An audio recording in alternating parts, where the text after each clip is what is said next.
to the show. Thank you so much. Yeah, I appreciate it. We're glad you're here. Thank you. I'm glad to be here. When you walked in, all your energy came in. You gave us 2 great big hugs. That's and right. That was really nice. I met her at a women's.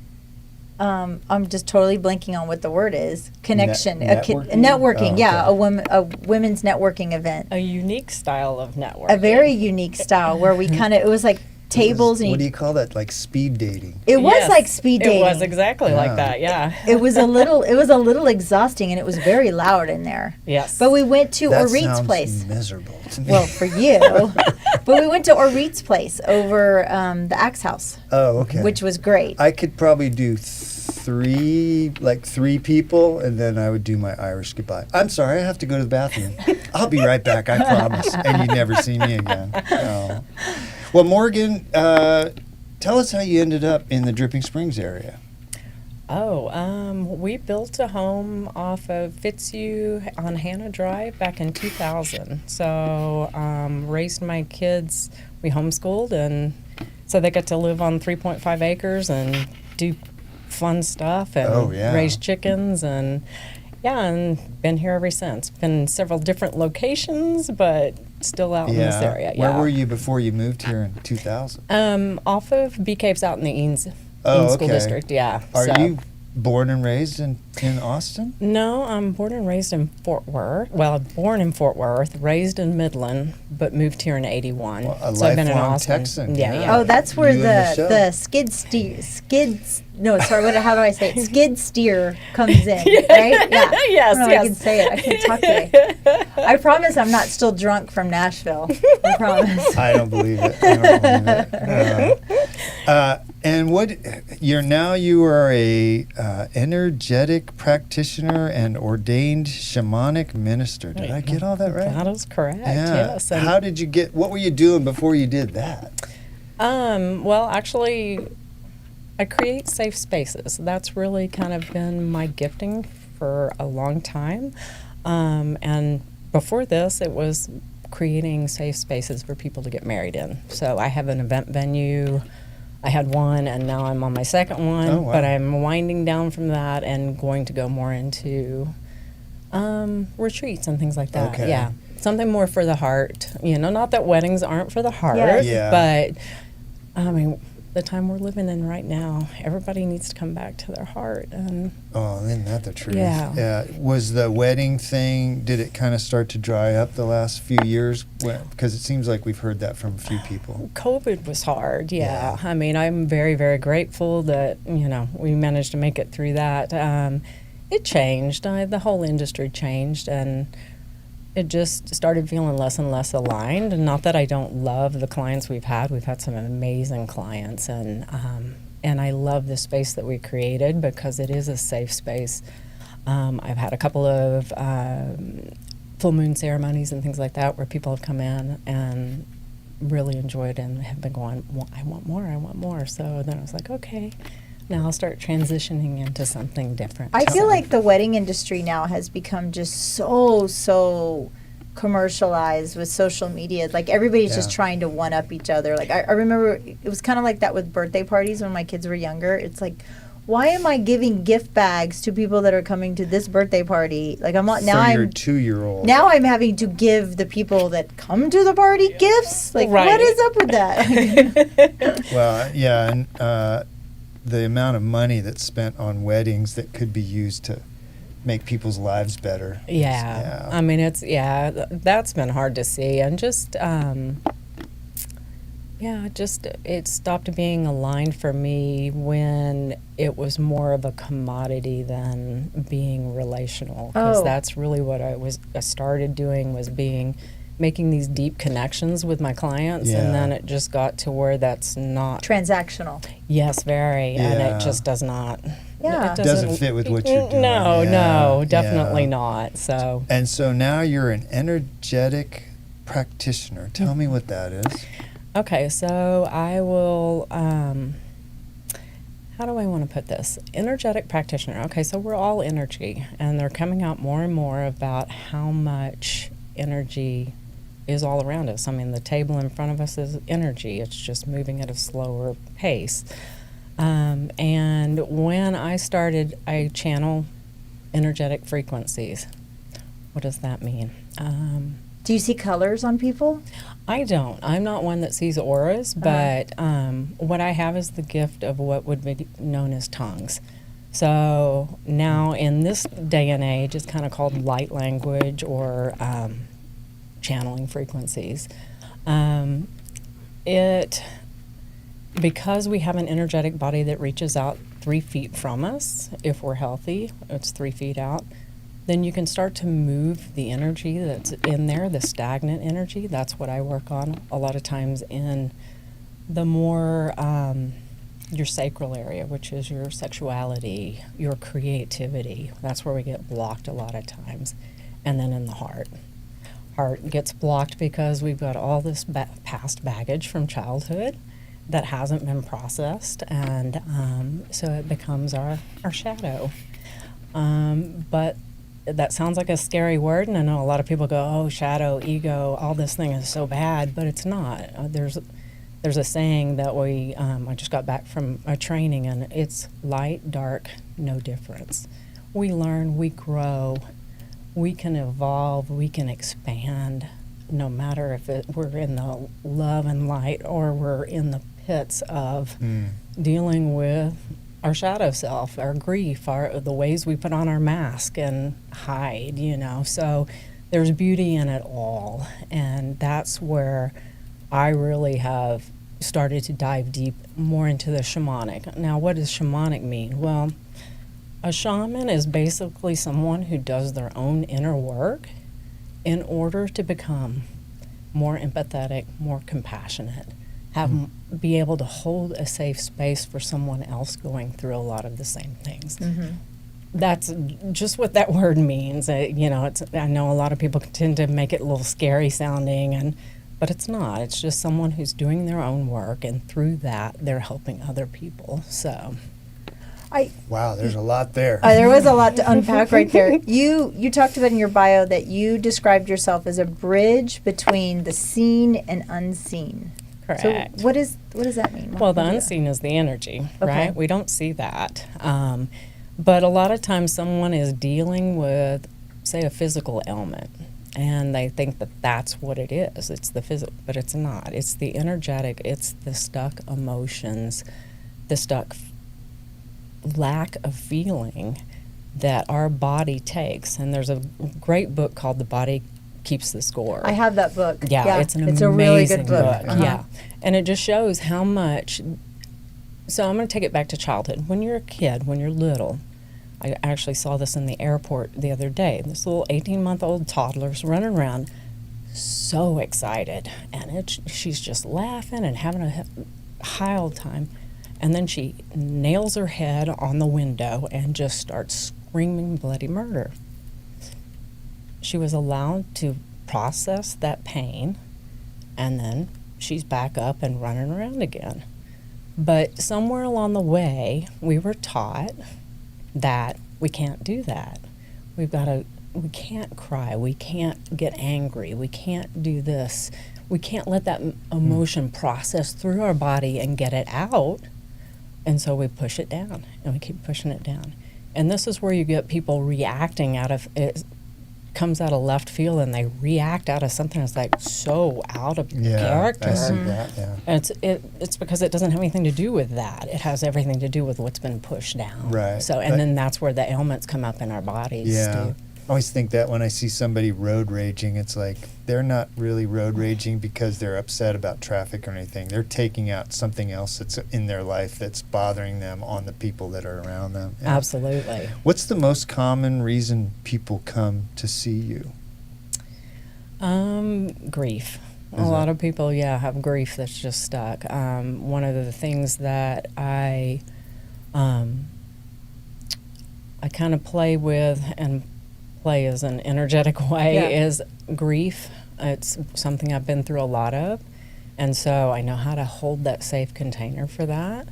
And then also sexuality, because I've had I've had situations with that, and so I hold that and help heal that area. So those are my kind of two places where I bring into the mix and create that nice gold nugget of, uplifting. Yeah. Right, are you talking about people that have blocks towards like enjoying their sexuality? Correct. Okay. Correct. Yeah. Because of maybe something when they were brought up, they were taught something, and that stigma is still there. Yeah. I've heard a lot about that. About most recently, especially women that were raised in the wait till marriage kind of era, and they have a hard time expressing themselves sexuality because it was always kind of looked upon as like something bad, something, Right. It wasn't something to be enjoyed. It was something,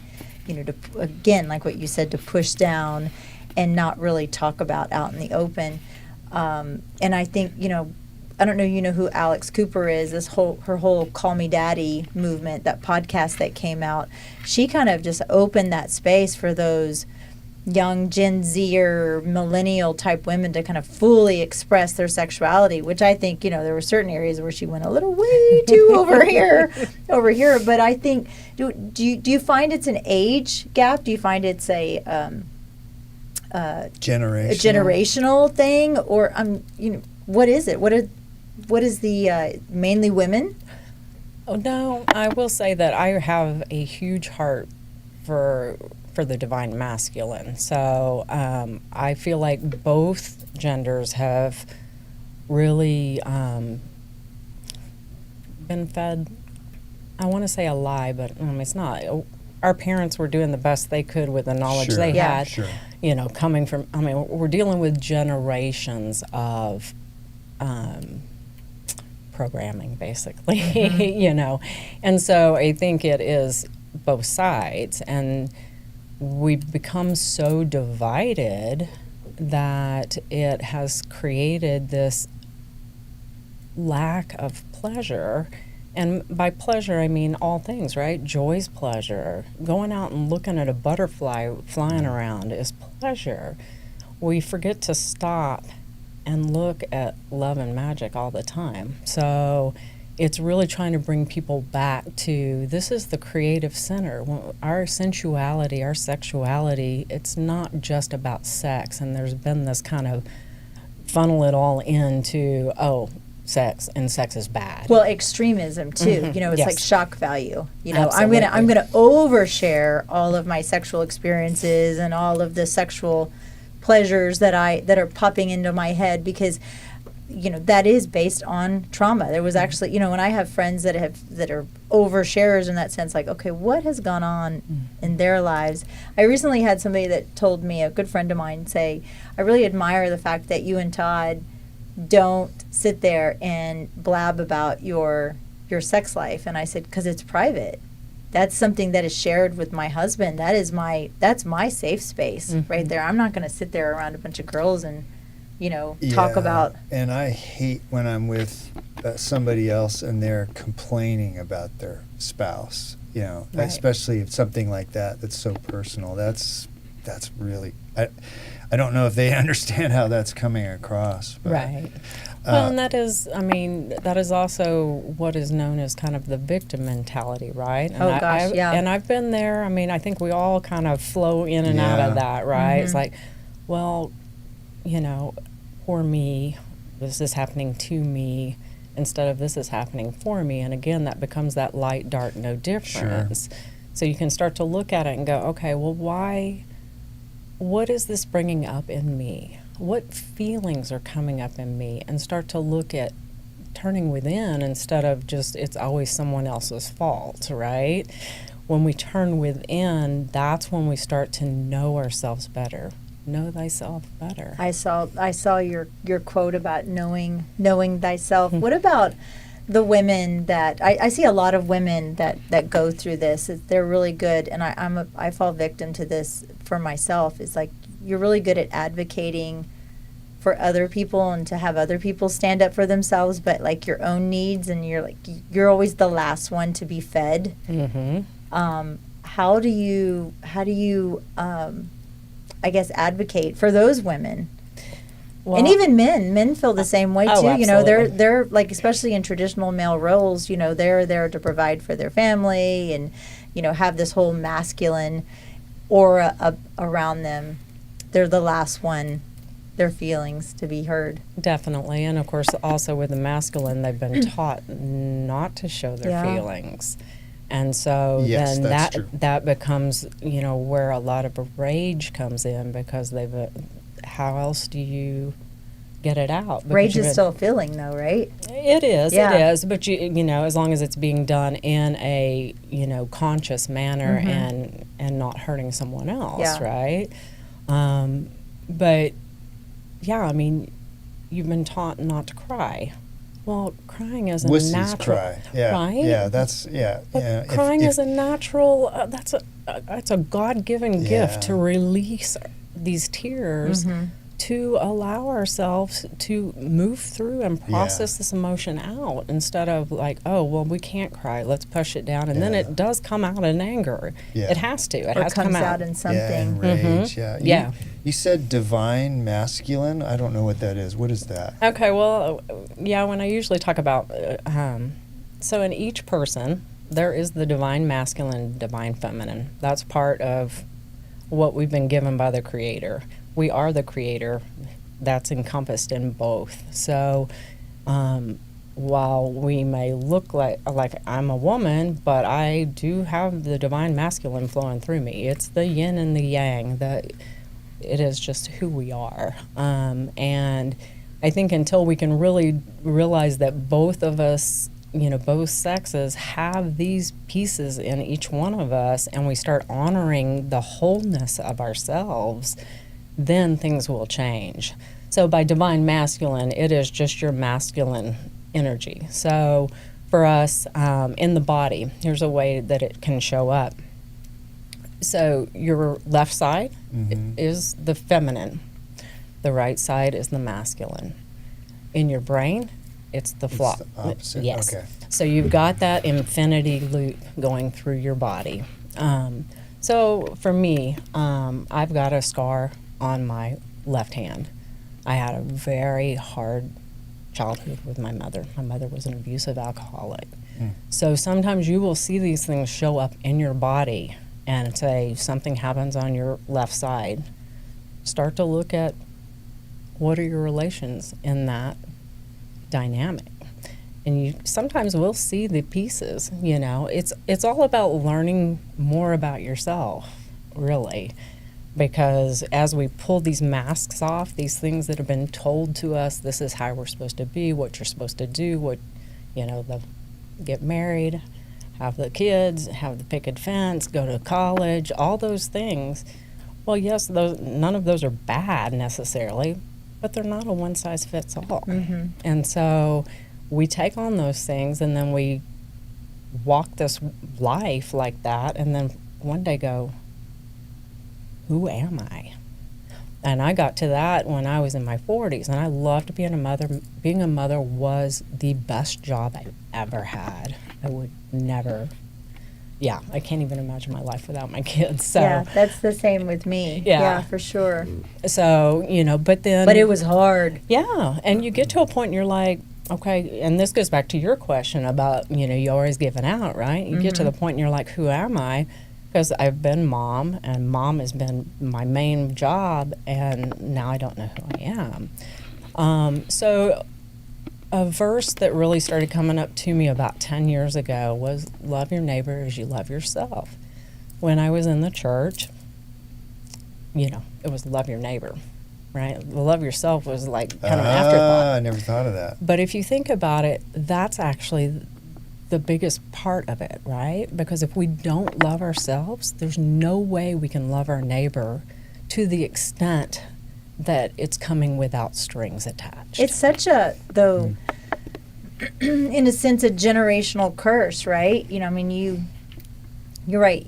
When you're a kid, okay, other people are taking care of you, right? And then when you become a young adult, I'm talking as female sense, then you become a young adult and you become a mother. Well, you put your children first, or your husband first, and everybody first. You know, I remember making dinner for the kids, and I'm making dinner for everybody, cutting everybody's meat and going around the table, and my food was always cold. My food was always cold, and I'm sitting there and I'm eating it. And so I think about that now, but I would still find little tiny ways to make sure I was taking care of myself. But then when my kids went off and now I'm a total empty nester, it's like, okay, what am I going to do with my time? Like, what am I really doing with my life? It's not like I never knew who I was, but it's like feeling, you talked about energy, like filling that energy, that space up, especially being a mother. So you're growing a child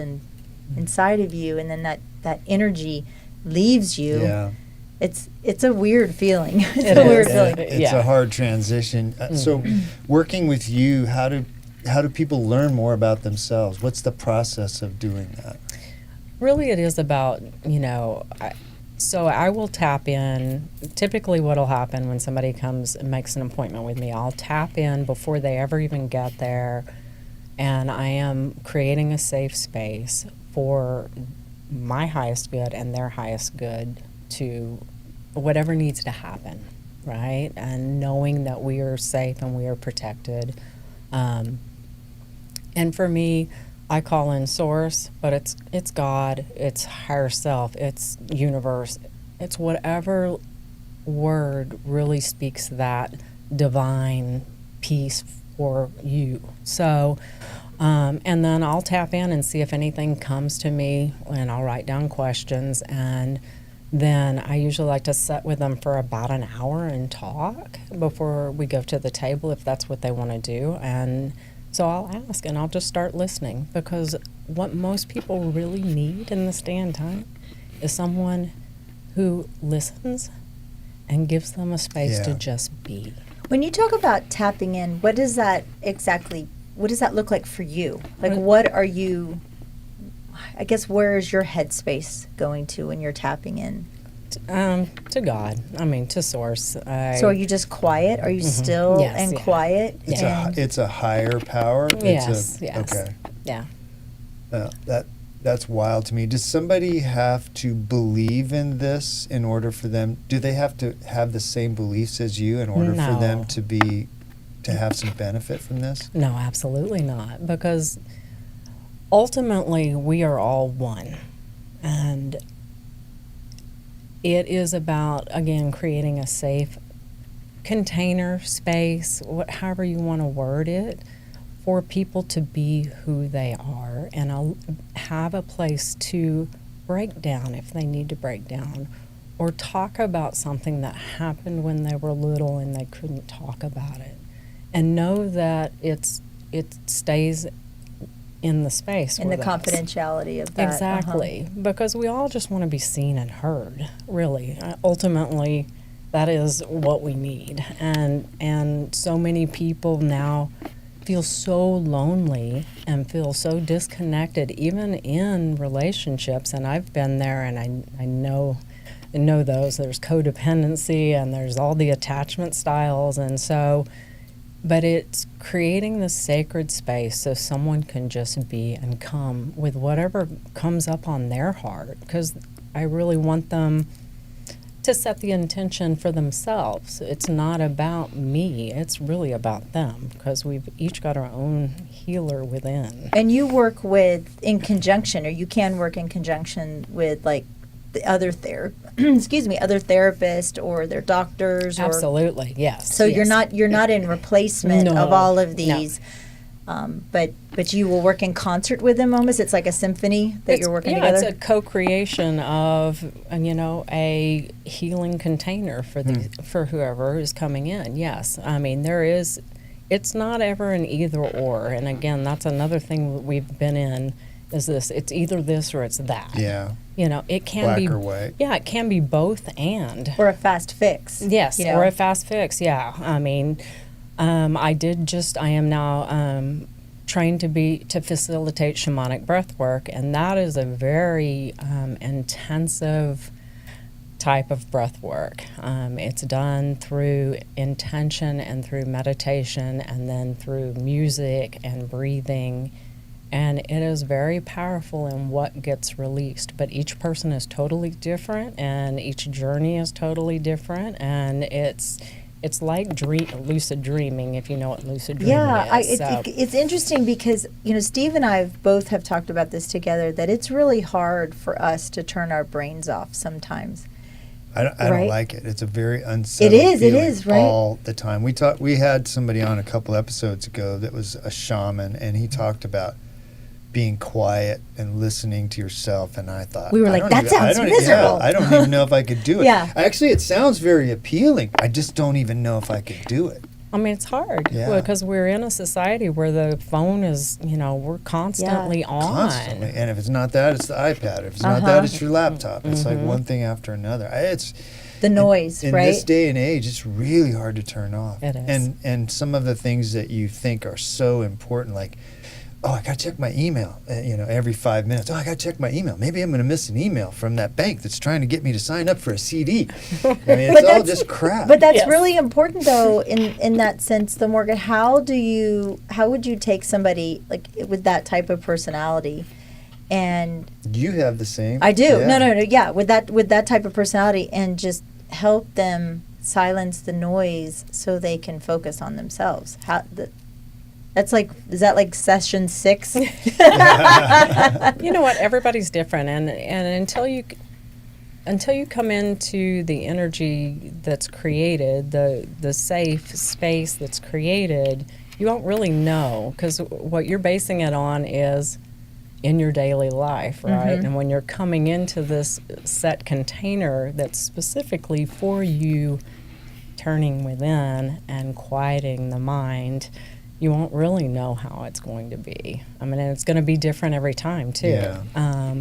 But it was beautiful because in this teaching that I was up in North Carolina for 2 weeks and pretty much stayed unplugged for the majority of Gosh, it. that sounds great. Which has been a little difficult integrating back in, and you come back to the airport and it's like chaos. Yeah. Sure. Wow. But there is something about that, just being in nature, and that is another thing I tell my clients is make sure you spend as much time as you can in nature, because that is where we ground, and that is something that's been forgotten for a long time. But our ancestors knew that. I mean, go outside, take your shoes off, just go out for 5 minutes, even if you had to go out here in the parking lot and take your shoes off and sit for just 5 minutes. We're going to do that today, Michelle.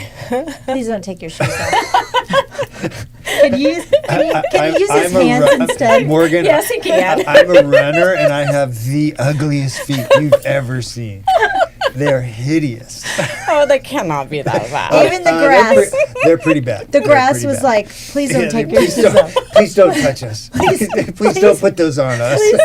Please don't do it. One of the questions that I had for you, you talked about energy, and have you ever held space with somebody and their energy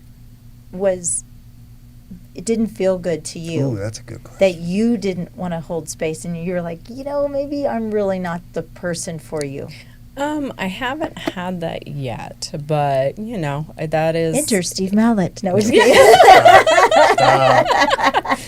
Just kidding. But again, it's about being intentional, right? Yeah. And calling in the energy that needs my energy at this time, right? Because It would almost be scary, would it? Like if you're holding space with somebody and you're kind of opening yourself a little bit, and you're expecting them to open. Or do you open yourself, or is it just all about them? I have to protect my energy. Yeah. And it depends on what we're doing too. I will say in this training there were a couple of people whose energy wasn't quite, Vibing. Yeah. Yeah. And so you just you make sure that you're being intentional with your awareness of your own energy, because when we go out to the grocery store, if we don't go, okay, all right, I'm going into the grocery store, I'm good, I'm safe, and then make sure that you're because we're bumping into people's energy all the time, Yeah. and that's what we don't really realize. But again, remember, it's 3 feet out all the way around us, and so is theirs. And every time we walk by somebody, we don't even have to be that close. And that's when you notice, like, you go in and you're really happy, and then all of a sudden you feel like this real heaviness, and you're like, okay, well, what just happened? You know what that's called? The hula hoop. Remember? Didn't I tell you that? Stay yeah, out of you my did, hula. Yeah. Yeah. I have been in places, in public spaces, and so I didn't even notice a person, but all of a sudden I went, whoa, something's not right. And then somebody would catch my attention, and I'd go, there's something right there that's not right. And I don't know, I don't always know what to do about it. Sometimes it's just leave, but there are people out there that whatever that is, aura is just not good. You don't want to be around. Or it. you've said, like both of us have said, I just don't have the energy for that. But, I mean, Yeah. it kind of just has become a line. But now, like I don't have Yeah. I don't have the energy well, for her that's true. energy right now. Yeah, You yeah. know. What you said that like sometimes you'll spend an hour talking or letting them vent or Yes. discuss, and then you go to go to the table. What happens Now at that's- the table? That's the energy work. So usually what I like to have them do is bring an eye mask, put an eye mask on. Again, that's helping to Shut settle out. the mind, right? And then I will take them through a kind of a protection meditation and help them to kind of drop down into a more relaxed state. And then that's where my gift of tongues or light language comes out. So those are frequencies that come through, and they're moving the energy. They're bringing up whatever the client's inner healer is picking up on. It's not going to make any sense to the ears because that's what we want. We want it to go straight to the heart, to the soul, to the body, and then I'll work on them for however long I'm feeling called. Sometimes I'll have messages that come through, but most of the time it's just the energy flowing. But a lot of times I'll go to their feet to help ground them because they're feeling very, very all over the place. So are you holding on to their feet? I do, as long as I've been given permission to Yeah, touch. Yes, yes. And the gift of tongues and the light language, how did you realize you had that? I was in a church in Dripping in 2002, I think, maybe 2001, when I got the gift of tongues. And it was, of course, laying of hands. We'd do prayers on people. So this is really just a more modern approach to something that, it's interesting because when you talk about, speaking in tongues, you either get that, oh, cool, or the, oh, what? Yeah. Did it scare you at first? No, because I asked for it, because I was in a charismatic church and the people were doing it, and I could feel the energy was good with it. And when I left the church, it was because there were so many rules and regulations around it. And I'm like, if I've got a gift that was given to me from God, then I don't know if you can necessarily tell me when and where I can use it. But then after I left the church, I shut it down and pretty much didn't do it. And then probably about 2018, it just started coming up in the car. Like I'd be driving and it'd just be coming. And sometime in song, sometime in just words. And then it's just been kind of through this. I went to Peru in, 23. And I hadn't really been, telling too many people that I do it. And we were walking to a sacred site, and I kept hearing, there's a message you need to give everybody you're with. And I went, I'm not doing that. And I just kept hearing it. And so when we got to the sacred site, and they asked, they said, we need someone to help hold the energy while everybody goes through. And my hand went up, and I'm like, okay. I'm like, all right, I guess I'm doing that. And so I went and sat down, and they asked for another one. And later she joked with me. She was like, what, did you have like a string on my hand? Because my hand just shot up. I said, mine too. So I'm not claiming that. So we sat and held energy for this group. I think we were about 40 people for them to go through, and we were holding the energy of the different places. And while they went and kind of tapped into their own stuff and went through their own process. And And so by the time we were finished, they were finished, and it was our time to go up there, we both had to be helped up because we'd been holding the energy, and so we were very weak. Yeah. And of course, God used that to, right?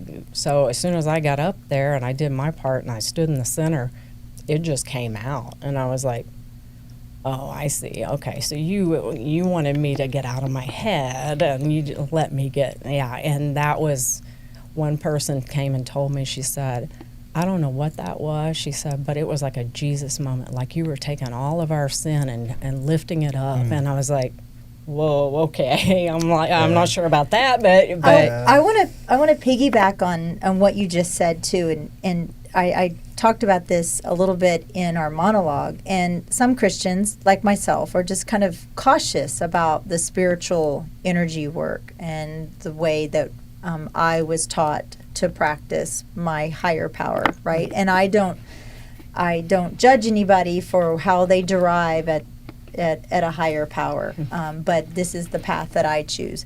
So how do you navigate those concerns, and what about the overlap of what I consider my Holy Spirit with a spirit or an energy that you're feeling, or I guess for lack of a better word, channeling. Yeah, channeling.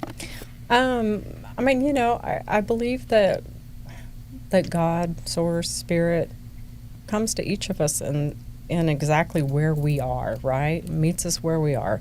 God will give us no more than we can handle at any given moment. So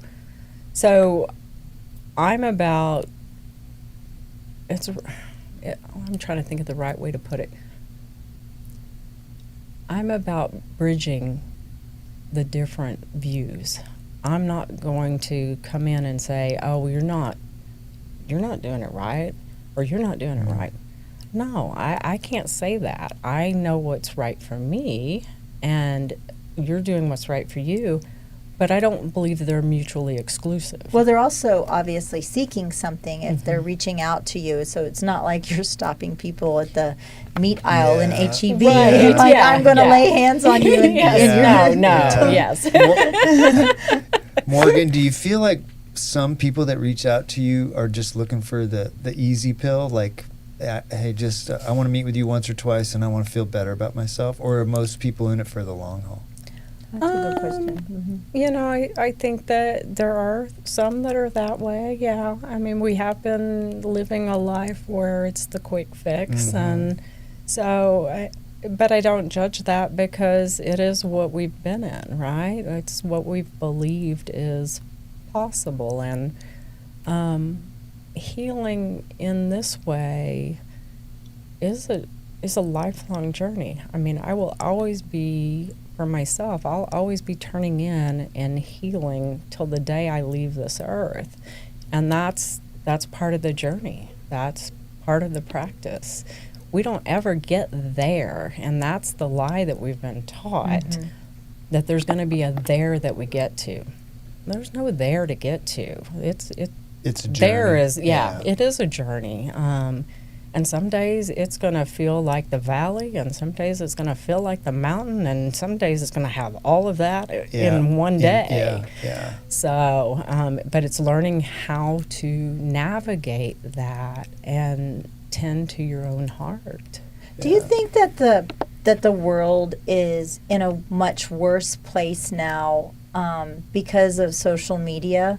I think there's too many people that put stock into their personal journey on whomever's in office, or what is going on the other side of the world that doesn't really affect you, or the stock market, or whatever. All this stuff. Do you think the world is in a much worse place now, or do you think we just know about all of the stuff that is going on?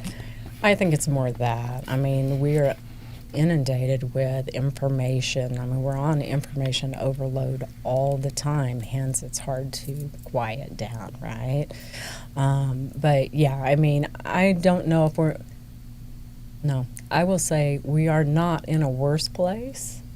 I think we're in exactly the place we need to be for our evolution. And by evolution, I mean by our expansion, our own individual expansion. So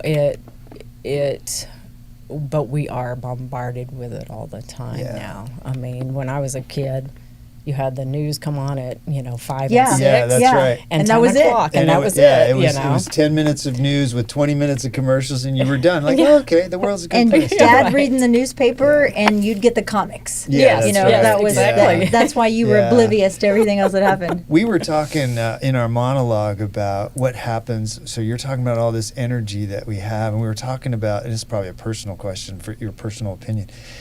So you reach the end of your life, and you pass away, and all that energy and those memories and those experiences, what do you think happens to that?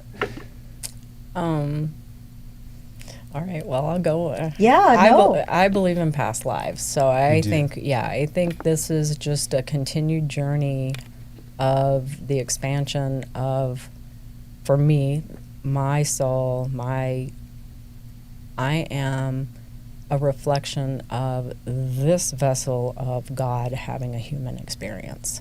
And so as I go, I will pull what I need from this life and take it to the next one. And if there's something I didn't learn now, then I'm going to put Learn it myself in the next I'm one. going to put it myself in another life where I'll learn it that time, hopefully, you Yeah. know. So so That's been fascinating to me in the sense that, do you think, I mean, I feel like I'm going to get in the weeds a little bit, but do you feel like at the moment that someone's heart stops, right, when they are, does that soul, I mean, we call it a soul, right, that energy, that soul energy, does it then float up like a butterfly and then transfer into a mother's womb, or does it hold space and it could attach to the table, or is it not necessarily a human vessel that it's attaching to? Could it attach to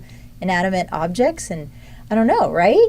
I that- have no idea. I really have no clue. well, and I think that's it, right? We don't know. Yeah. I mean, we really don't know. All we can see is through, someone told me one time this analogy, all we're really seeing through is like a straw. Mm-hmm. So we've got really this like small view, when really there's a much bigger picture that we can't see yet. And we see it once we cross over, because now we know all, right? We see everybody, we know everybody. We see the things that we've attached so much meaning to here that really means nothing. Mean nothing. Yeah. Yeah, and so we don't know. But I mean, I would like to think that, when my mother passed, that my mother, like in my mind, I like to think that my mom is, in this place, that when I talk to her 20 years later, that I'm talking to that same human vessel, I guess, that person, that energy, but I still, in a weird sense, I still do feel her energy I was going to ask around yeah. me. Oh, yeah, all the time. I feel my grandmother's, I still feel it, like a smell or whatever it is. It's just like, oh, that was still there. Are you not buying into that? I actually, that's a good segue to my question. Okay. How, I know you probably get this. How do you deal with people that you meet, like at a dinner party or something, that say, "Oh, that's just all a little too woo-woo for me"? A parlor trick? Yeah. What do you just kind of go, "Oh, that's all right"? Everybody is, I'm going to honor everybody's opinion, Yeah. right? Because, it's interesting. Woo-woo has been such a terminology for anything alternative, and Yeah. again, alternative is really the original medicine. So it's like you get. No, I know. I think that we have been taken down a road with all these pharmaceuticals, and it's like I mentioned it a little bit ago, the easy pill. It's like, oh, hey, let's not really work on what the problem is over here. We'll just take this pill and you'll cover it up and it'll be fine. And that's what we do in our whole lives. You touched on something really important, though. So, like, why do you think, like mushrooms, ayahuasca, like, why do you think that kind of plant or I know, or even isn't pharmaceuticals, Isn't it funny? why does it shut off all the noise and help you find that path? Why is that? I mean, for me, I've never done ayahuasca, and I'm very, minimal, and that's why I like shamanic breath work, because You're not using the alternate substances. right, You're yeah, using, it's your breath. See, because I've you always know. been really afraid of something like that. Like, we have really good friends that they participate in that, and it has really helped with PTSD. Mm-hmm. I understand that. But I would be afraid of getting, dare I say, stuck. I feel like I have healed from this trauma or whatever. Trauma to me is such an overused word. For me personally, it's such an overused word. But I feel like I have healed from whatever I need healing from, and I don't want to go back and revisit something that I feel I've already dealt with, and I feel like I potentially could be stuck back there. So that the mushrooms and are it's very true, right? A lot of people do get They could, stuck couldn't in they? something Can, they yeah. can't get. Well, I'm Yeah. not saying that if you have a psychedelic experience you can get stuck in that. I'm saying that a lot of people have something that happened to them in their past, Yes. and they are stuck there. They can't move past it. Yeah, and one of the shamanic practices is, so we kind of think that everything is a circle, right? And that once we heal something, oh, we're done, right? Maybe it's taken, months or years, but we're done with that. Well, I mean, in all reality, it is more of a spiral. So we'll heal something, and then come back around, and at some point we're going to hit up to something that's similar. It may not be exactly the same, but it's still familiar. Yeah. Yes, yeah. And so then we'll heal where we are, because now we're not the same person we were at the beginning. We're now a different person. We've got a different process, and then we'll keep. So it'll be different. It'll be smaller, hopefully, but we're coming at it because we're a different person. Like, I'm a different person right now than I was when I walked in that God, door. I sure as hell hope I am. Yeah. Every time. Every time. It's a right? merry-go-round of life. Like Yeah. each time I go around and I'm on that little carousel, that the person that was sitting there, they're not sitting there like a statue. They're different. I I'm think different. that's really profound. I think there's too many people that go, "Hey, what happened in your day?" And they go, "No, nothing." Like, Yeah. no, they go. If you really dig down, you walked out of the house and the birds were singing and it was Exactly. beautiful, Yeah. and but we don't notice that. That's stuff. stopping for the love and magic, right? Yeah. Taking time to just stop for a minute and just realize, I mean, how beautiful it really is. Yeah. Even when we're in our crap, it is still beautiful. I mean, we're alive. We woke Yeah. up this morning. What's better than that? Well, Yeah, it true. goes Yeah. back to like kind of what's going on, we could say in the world today, where people just get stuck on the actions of other people that are out of their control, and Yeah. they just spiral and spiral I and spiral. think for me and for a lot of men, it's the metric. It's like, oh, I didn't make enough money today. Oh, I didn't accomplish enough things today. Oh, I didn't. It's like the check boxes of the stuff that were expected, and then we focus on that, and we don't focus on really paying attention to what's happening around us. Yeah.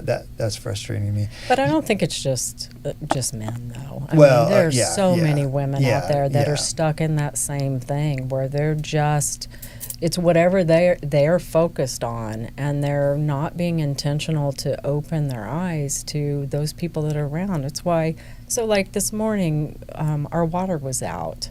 So I call the water company, and I'm talking to her. And she said, we just found out they're on their way. We don't have any ETA. And I was like, no worries, and I was very kind. And she goes, I said, I hope you have a good day today. Try to at least. And she goes, well, people like you make it better. She said, I wish everybody was like that. Oh, that was nice. It's just so simple, so easy though. to It's do, like, yeah. it's not her. She didn't go out there and break the line. So why, but again, that's that stuff that's been back here that hasn't been processed, and it comes out in times like that towards some poor stranger who's just doing her job. Reminds me of something that we had happen to us a couple months ago, Yeah. of where we were like, it's not us. It's about whatever there's going through right now. Yeah, we had some people we were working with that were very spiritual and grounded, and when it came down to it, when anything got a little out of whack, we saw a different side of them, and A very different it was side. not pretty at all. It was actually disturbing, a little disturbing. Yeah, shockingly disturbing. Because you yeah. have this outside persona, right, of who they are. It's easy and to be healing at and the peace and calm when everything's everything's going peaceful right. and calm. Yeah. It really makes a difference Yes. when shit's flying everywhere and you're like, hey, it's okay. It's Yeah. going to be all right. Yeah. No. Yeah, Mor- definitely. Yeah. Morgan, when you came in, you gave us, I mentioned it, you gave us a couple big hugs and you said that's one of your superpowers. Why is that? Why are hugs so powerful? Oh, that's a good question. Yeah. That's a good question. I mean, again, it's the energetic exchange, right? When I hug someone, it's heart to heart, and I'm hugging with the intention to show them that they are loved and safe in my field. And I just love hugging. I mean, we're a society that's very touch deprived, right? And so giving someone a hug and being intentional with being in the present moment while you're hugging them, they can feel that. And it's that tenderness. It's that I've got you, and it's okay. And, even in just this, 5 seconds, everything's okay. I'm that way with our clients. Like whenever I can meet somebody within like in the first 30 minutes when we leave, and I either go in or they go in for a hug. And Steve has always, like, I've been with Steve for a little over 12 or 10 years now, and he's like, it just always surprises me, the people that will just hug you all the time, and then they'll shake Steve's hand. But then, but part of that is me because unfortunately, we live in a world where sometimes you feel like it's okay to give somebody a hug, and then you realize, oh no, that was not them being okay with that, and then sometimes you get accused of things you didn't. What have any about the intention thing of. like when we even take pictures with our guests? What is the thing that we started saying at the very beginning? Yeah, so we try and be friendly, and I always say, is it okay if we're friendly? Meaning, can I touch you? Can I put my hand on your shoulder? Right. It's such a crazy world now that but I guess you need to. I think it's a good thing to do, respectful. right? You don't want to do it to somebody where respectful. they're like, "Hey, I don't like to be touched." I'm like, "Oh, that's fine. I'm glad I asked." Yeah, well, we'll stand over here and you stand over here. What do you think is the biggest misconception about the kind of work that you do? Well, I was going to go back to the woo-woo because the woo that you're a woo-woo healer. Because think about it. What does it mean to be wooed? Draw you. Shut up, love you. That is. Yeah, so that's what it's about. It's not woo-woo, it's woo. Yeah. Yeah. Oh, look, I got chills. I got chills on that. That is pretty good. That is weird. We're going to energy woo-woo. Look at that. But it is. It's about the energy, right? I mean, we could sit in the traumas and not that this doesn't help with those things, but like you said, it is an overused word. We're all walking around here as 5 or 6 year old little kids who have whatever happened to them, whether it was just something simple or something profoundly harsh, we're still walking around as those little kids. And that in itself, when we're not understanding that, that's where we get all this, we're going off the rails. People are being rude to each other, and, we're being toddlers in places we shouldn't be toddlers in. And right? Yes, you know what I mean. Okay, I want to ask, this popped into my head. I want to ask a question as a mom, and you're a mom. Yes. When you say that, whatever happened to you as a kid, and you're a dad, right? Imagine the pressure that puts on how did I F up my kids? Well, do you want me to alphabetically or numerically? How did my parents F me up? It's like at some point, do you think like it's... I tell you what blows my mind is sometimes the littlest thing that you did can make such a big impact. And that you didn't even on realize. Somebody around you, or your kids, or your spouse, and you didn't even really think about it. It was just like, whew, I just said that. Like I used to tell my kids all the time, life's not fair, and I thought I'm teaching them a lesson. Well, one of my kids really struggled with that when he got a little older. It was like, and we had a great conversation about it. But it was like, I didn't really think that much about it, But it was very impactful to them. You know what Kendall said to me? Hers was, Mom, I hated it when you'd say, I love you, but I don't like you very much right now. And she was like, what I heard was, you don't like me. Yeah. And I'm like, but I didn't. Yeah. I didn't like you Yeah. very much in that way. But it's a big responsibility. You don't, It is. to be around people and interacting with anybody. I mean, you can have a big impact on them. Do you have rapid fires? I do. I have a couple of little rapid fires. Can I say something real you quick? go ahead based and on Yes, that? please.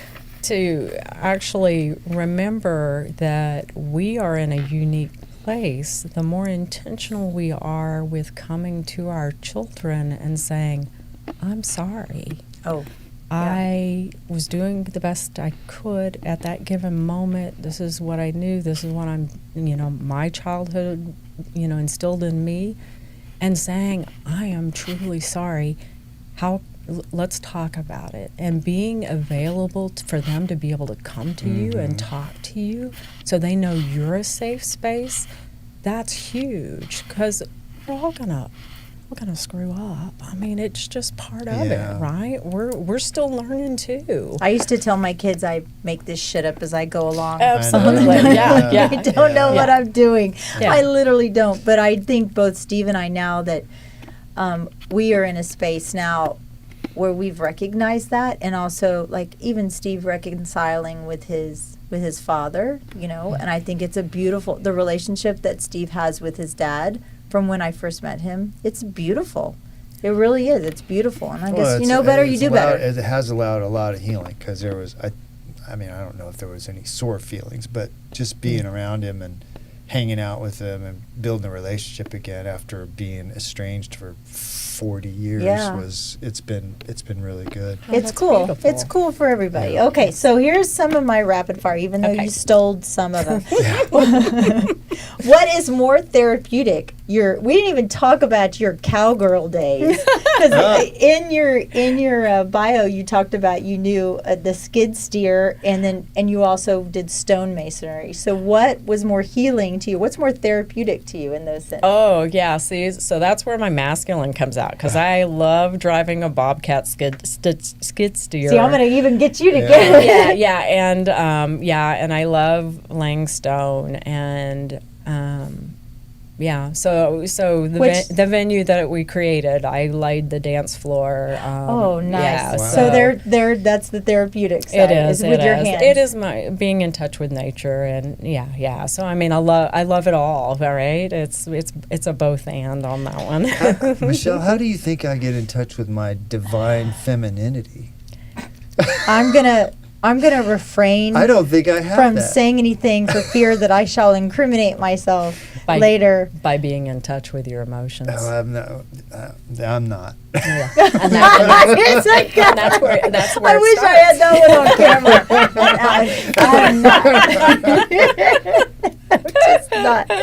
I'm not.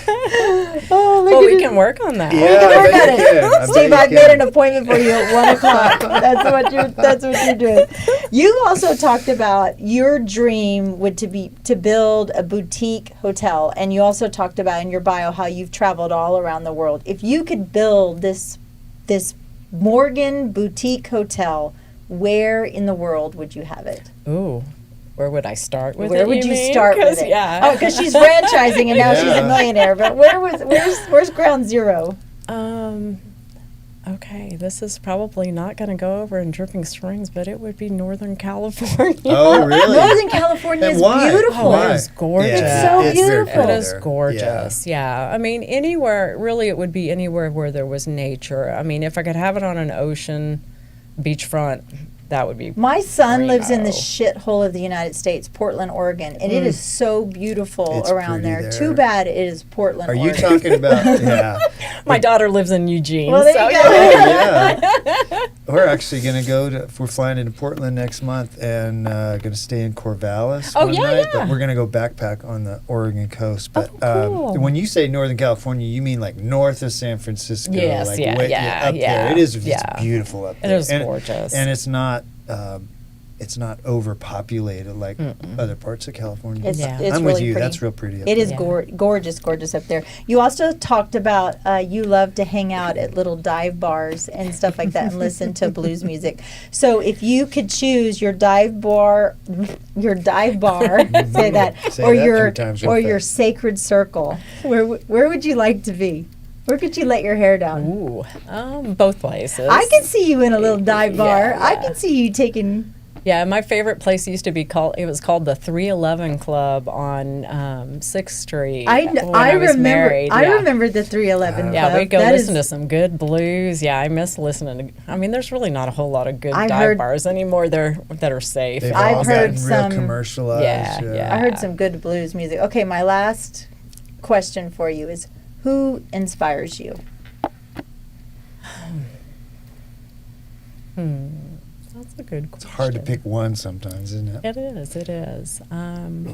It's interesting because since I was little, I've never been one of those people that were like groupies or it just that never. I see them as people, and so I would probably say just in this now moment because I just got back from this training would be Linda Starr-Wolf, who's the one that created the shamanic breath work through years of. She was she's a psycho-spiritual therapist, and just to see her while we were there, she's 72 years old. We were in opening circle.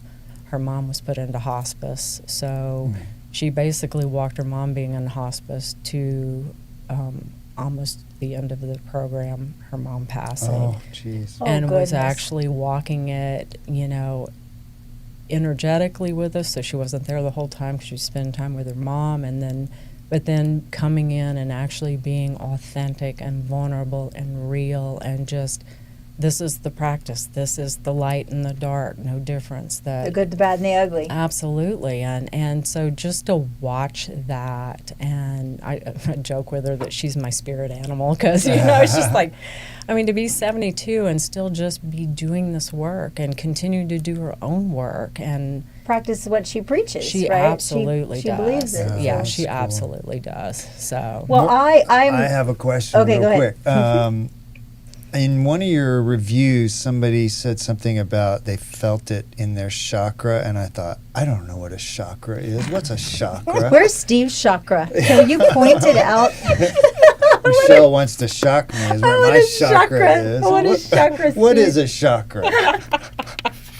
it is an energy center, but we have several of those. So we have a root chakra, which is at the base of your spine. Okay. Is it like a touch point, or is it? No, it's actually just- where the energy radiates. Okay. So yeah, that's more of a in the chakras. It's more of Eastern medicine. So you could, but sacral is your second chakra. Solar plexus is your third. Then you've got your heart, and then you've got your throat, and then you got your third eye, and then your crown. Oh, wow. So yeah, and that's where the shamanic breathwork. Interesting you said that because that's where the shamanic breathwork actually comes in because the music is tuned to bring you through all of those. Oh. And so that's where, so it can be all over the place. So, but it's helping to release a lot Wow. of stuff. I could talk to you about this all day because one of the questions when you said that, do certain people hold more energy in different chakras than other? And sometimes His is probably in his butt, right? Like that's probably.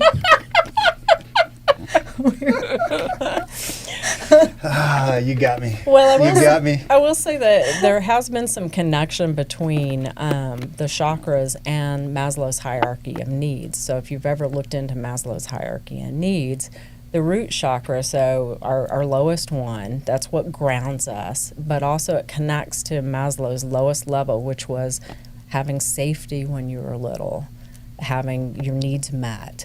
And so if those weren't, sometimes you're going to be blocked in that area. And a lot of times people will get blocked, like the sacral that's that sexuality, that's our creativity, and it just goes up.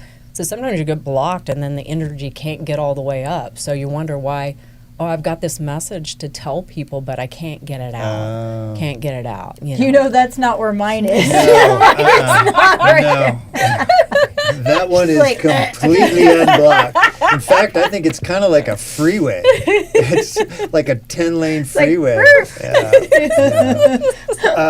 Where can people find, if somebody wants to meet with you or talk with you, where can people find out more? So I have a couple of different options. Tending the Heart is the one where I do my energy work, but I also have another company called Classy Confidant, which is a place where I hold safe space for mostly men, where they can come. They need somebody to talk to, and it's basically a platonic escort service. So we go and have coffee, get to know each other, allow them a safe space to just be, even if that means just sitting there and being quiet. But a lot of clients will come and start talking to me about things they've been feeling or how they grew up or things where they feel like they can't, because they've got this idea that they've got to be the strong masculine and they can't show this to their wife or their girlfriend. Or I've been doing this for free for years. I'm feeling a little. You would be the sassy confidant. She's like, I think you need somebody a little bit more intense. Michelle, somebody be opening their heart to Michelle, and she'd go, "Well, that's just stupid."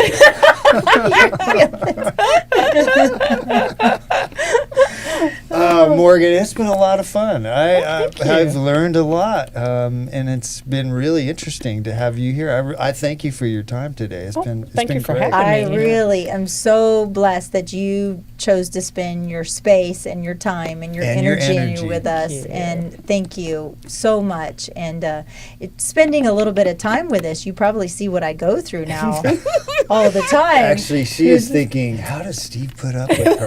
That's exactly what she's thinking. She's going to give me a little I see nudge. a very yin and yang thing going on here. There definitely is. I'm going to need a big hug when you leave. That's right. Or something. Right in his butt. Oh, well, Morgan, thank you very much for coming in. Thank you. I appreciate it.